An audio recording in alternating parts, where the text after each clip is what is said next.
सद्गुरु श्री स्वामी समर्थ महाराज महाराजांच्या लीला जे आनंद आहे तो ब्रह्मांड नायक आहे. स्वामी महाराज प्रत्येकावर प्रेम करत असे, प्रत्येकाच्या पाठीशी जाऊन उभे राहत असे.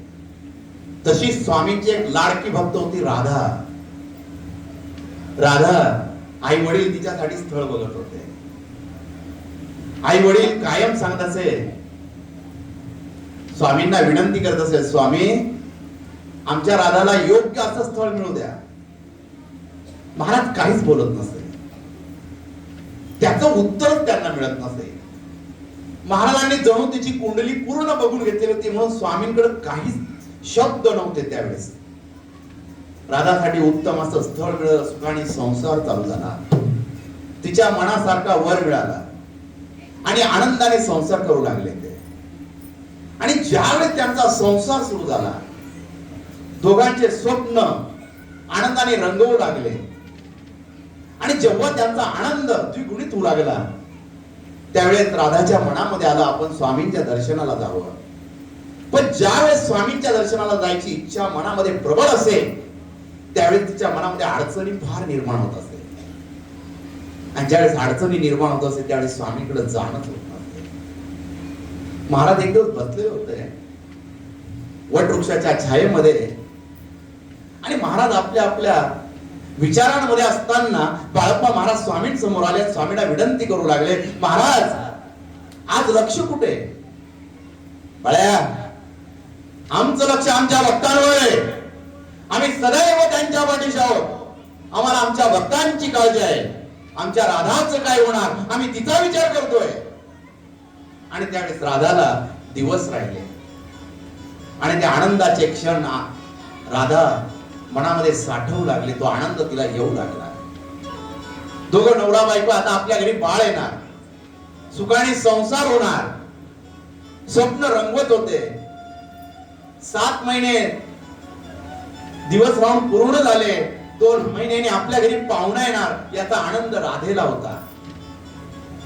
आणि त्या प्रसंगामध्ये राधाच्या नवऱ्याची तब्येत बिघडली.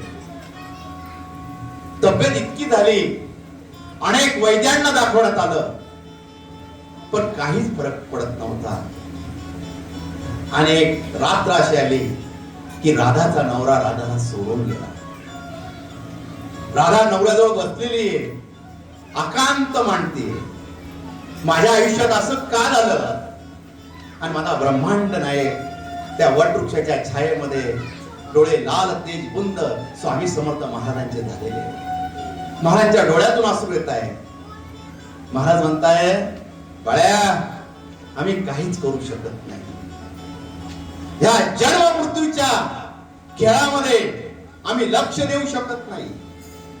आमच्या राधेचा आधार गेला, आम्हाला वाईट वाटतंय. आम्ही प्रत्येक वेळेस राधेच्या सोबत होतो, आज आम्ही तिच्या सोबत नाहीये. राधा एकटी पडलेली आहे याचा विचार मी करतोय. आणि महाराज एकदम शांत. महाराजांनी त्या दिवशी जेवण केलं नाही. महाराज शांत बसलेले वटवृक्षाच्या छायेमध्ये. इकडे राधेच्या अवतीभोवती तिचे पाहुणे आलेले, आई वडील आलेले. नवरा सोडून गेल्याचं दुःख आहे. राधा रडतीये, स्वामींचं नाव घेतीये. स्वामी मला अर्थ कळतोय. ज्यावेळेस माझे वडील सांगत होते त्यावेळेस तुम्ही का नाही बोलले, आज त्याचा अर्थ कळतोय महाराज. पण तुम्ही मला एकटं पाडलं. आणि ती नवऱ्याच्या छातीवर आपलं डोकं आपटते रडू राहिली त्या ठिकाणी. नवरा सोडून गेल्याचं दुःख राधाला होतं आणि पोटामध्ये 7 महिन्याचं बाळ होतं. काय करावं काहीच राधाला सुचत नव्हतं. दिवसा मागून दिवस चाललेले होते. 9 महिने पूर्ण होण्यावर आले आणि राधाने सुंदर अशा बालकाला जन्म दिला. आणि त्याला पाहून राधा बोलू लागली, आता या पुढचे माझे दिवस आहे हे तुझ्या आधाराने निघणार आहे. माझा नवरा मला सोडून गेलेला आहे, पण आता मला तुझा आधार आहे. महाराजांना विनंती करते, स्वामी मला एकटं पाडलं ना, आज माझं बाळ मला दिलेलं आहे ना स्वामी, त्याचं तरी रक्षण करा स्वामी.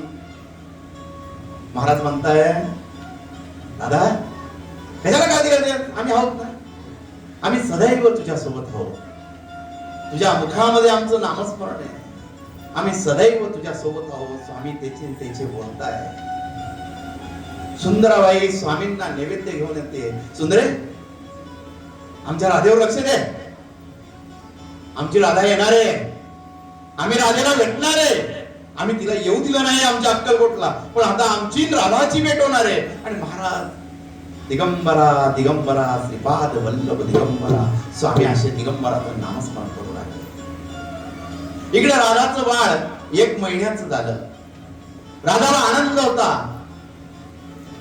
झालेलं दुःख हळूहळू विसरू लागली होती ती, आणि आपल्या बाळाच्या सहवासात ती थोडी आनंदी होऊ लागलेली होती. त्या मुलाचा आनंद तिला होत होता. पण काळाचं काही सांगता येत नाही. कोणाच्या आयुष्यात काही घटना कशा घडतील हे कधीच काही सांगता येत नाही. माणसाची परीक्षा कधी पाहिल्या जाईल हे माणसाला कधीच कळत नाही.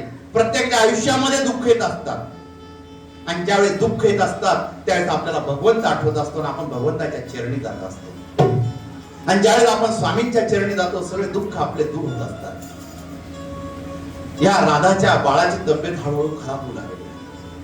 राधाला काळजी वाटू लागली. राधा आपल्या आईला सांगू लागली, माझ्या बाळाची तब्येत खराब होते, याला काही होणार तर नाही ना आई? हे वेडे, असं का सांगतेस? स्वामींचं नाव घेते ना, तुझ्या बाळाला कुठे काय होणार आहे? राधाला आता बाळाची काळजी वाटू लागली. ती वैद्यांकडे जाऊ लागली, डॉक्टरांकडे जाऊ लागली. बाळाला दाखवलं, पण प्रकृतीत काहीच फरक पडत नव्हता. जे आपल्या नवऱ्याबरोबर घडलं ते आपल्या बाळाबरोबर घडायला नको, म्हणून बाळाने त्या राधाने ते बाळ आपल्या छातीशी लावलं आणि अक्कलकोटचा रस्ता धरला. अनेक अडचणी आल्या रस्त्यामध्ये, आणि ते हळूहळू स्वामीच्या दिशेने जाऊ लागले. महाराज बसलेले वटवृक्षाच्या छायेखाली अनंत स्वामी भक्त बसलेले. प्रत्येक जण प्रत्येकाचं दुःख घेऊन स्वामी समोर बसलेला आहे. जो तो स्वामींची सेवा करतोय, आणि तेवढ्या ती स्वामी समोर येते. मला ब्रह्मांड नाहीच्या जागेवर उठतोय, अंगावरचा पितांबर फेकतोय, आणि वटवृक्षापासून चालू लागला. भक्त मंडळी सर्वजण स्वामींकडे बघताय. स्वामींना काय झालं? स्वामी तू का उठले? आणि सर्वजण स्वामींच्या मागे पडू लागले. स्वामी पुढे जात आहे, आणि सर्व स्वामी भक्त स्वामींच्या मागे जात आहे. राधा मनामध्ये विचार करू लागली, स्वामी असे का करताय? स्वामी, मी माझा बाळ घेऊन तुमच्याकडे आलेली आहे, आणि तुम्ही पाठ फिरवताय. राधा पळू लागली, स्वामींच्या दिशेने धावू लागली, आणि स्वामी समोर जाऊन उभी राहिली. स्वामी, माझ्या बाळाला चांगलं करा. स्वामी, होता नवरा सोडून गेला. स्वामी, आता कोणाच्या भरोशावर जगावं? स्वामी, हे बाळ आहे, त्याच्या भरोशावर जगते. स्वामी, आणि तुम्ही जर हाच आधार घेतला तर मला आधार नाही राहणार. स्वामी, मला आधार नाही राहणार. आणि राधा हळूहळू आपल्या झोळीतून बाळ बाहेर काढते, स्वामींना दाखवण्याचा प्रयत्न करते, आणि पाहते तर तिचं बाळ बी तिला सोडून गेलेलं आहे. आणि राधाने आकांत मांडला, स्वामी तुम्ही काय केलं? तुमच्या चरणी आले की आसरा घेण्यासाठी स्वामी, आणि माझं बाळ सुद्धा तुम्ही घेतलं. अहो, एक विधवा तुमच्या दारी आलेली आहे, काहीतरी मागते, आणि माझं बाळ मला सोडून गेले. तिने बाळ घेतलं, स्वामींच्या चरणाजवळ फेकून दिलं, आणि स्वामींच्या चरणाजवळ रडू लागली, स्वामी माझ्या बाळाला वाचवा. स्वामी, माझ्या बाळाला वाचवा. ब्रह्मांड नायक कटेवर हात ठेवलेला आहे. महाराज शांत उभे, महाराजांनी डोळे मिटलेले. राधाचं बाळ स्वामींच्या चरणांशी पडलेलं आहे, आणि राधा आकांत मांडते, आपल्या बाळासाठी रडतीये. महाराज, नका ना असं करू. स्वामी, माझं बाळ मला सोडून गेलं तर मला कोणी नाही राहणार. स्वामी, होता नवरा तोही सोडून गेला. स्वामी, आता हे बाळ आहे, हे जर सोडून गेलं स्वामी तर माझ्याजवळ कोण राहणार? दादा शांत बस, आमच्यामध्ये येऊ नकोस. महाराज अशा शब्दांमध्ये बोलले, आणि महाराजांनी त्या बाळाचे दोन्ही पाय पकडले, आणि महाराजांनी ते पाय पकडले. स्वामी गरा गरा डोक्याच्या वरून फिरवू लागले. राधा बोलू लागली, महाराज माझ्या बाळाची अशी अवस्था करू नका. महाराज एक शब्द बोलत नाही. स्वामींचे डोळे लाल तेज बंद झालेले. राधा स्वामींचे चरण पकडतीये. बाळप्पा महाराज श्रीपाद भट राधाला बाजूला करताय. राधा बाजूला हो, स्वामींच्या मध्ये जाऊ नको. नाही, माझं बाळ आहे स्वामींच्या हातात, स्वामी काय करतील? स्वामी त्याला गरगर फिरवताय. अगं ही स्वामींची लीला आहे. स्वामींच्या लीलेमध्ये येऊ नकोस. राधा कांत मांडती, स्वामींचे चरण पकडते. स्वामी ते बाळ घराघरा फिरवताय आणि एका खड्डेच्या दिशेने फेकून देतात. राधा जोरात ओरडते, स्वामी काय केलं हे? अहो बाळ सोडून गेलं, त्याला असं फेकू नका ना स्वामी. आणि राधा त्या बाळाजवळ जाते. ते बाळ पडलेलं आहे. बाळा तुला काही लागलं का रे? आणि ते बाळ आपल्या हातामध्ये घेते, आपल्या छातीशी लावते आणि तेवढ्यात तो बाळ हुंकार मारते आणि रडू लागते. राधा बघू लागते, त्या बाळाच्या छातीशी घट्ट पकडते. स्वामी माझं बाळ मला परत दिलं. आणि त्या छातीला घट्ट धरून स्वामी समोर येते. ते बाळ रडते. राधा जोर जोरात रडू लागते, स्वामी माझं बाळ मला परत दिलं. स्वामी मला क्षमा करा, मला क्षमा करा. स्वामी स्तब्ध उभे, कटेवर हात, एक हात उंच आहे. राधा आपल्या बाळाला घेऊन स्वामींसमोर येते. महाराज माझ्या बाळाला जीवदान दिलं. राधा आम्ही सदैव तुझ्यासोबत आहोत. एक दुःख आम्ही तुला दिलं, त्या दुःखातून तू सावरली आणि आम्ही तुझ्या बाळाला कसं दूर करणार? अगं बाप मानते ना मला, माझी लेक आहेस. आणि माझी लेक जर माझ्या नातवाला माझ्या समोर घेऊन येते, आम्ही असं दुःख नाही देऊ शकत. राधा स्वामी क्षमा कर आम्हाला. स्वामी मी माझ्या शब्दांमध्ये काही शब्द चुकले, स्वामी मला क्षमा करा. अगं बापावर राग भरतेस, मग क्षमा कसली मागतेस? बाप मानतेस ना आम्हाला, मग काळजी काय करतेस? आणि राधा स्वामीच्या चरणांवर पाय ठेवते आणि स्वामी स्वतः त्या बाळाला उचलताय आणि आपल्या छातीशी लावताय. काय त्या बाळाचं भाग्य म्हणावं. ब्रह्मांड नायक आपल्या छातीशी त्या बाळाला लावतोय आणि त्याच्या डोक्यावर हात फिरवताय. हे आनंदाचा क्षण सर्व स्वामी भक्त बघताय. सर्वांचे डोळे ओले चिंब झालेले. प्रत्येक जण स्वामी पुढे हात जोडू नये. राधाचा आनंद गगनात मावत नव्हता की स्वामींनी आता माझ्या बाळाला स्पर्श केलेला आहे. यापुढे ह्या बाळाला काहीच होणार नाही, हा विश्वास तिला स्वामींप्रती झालेला होता.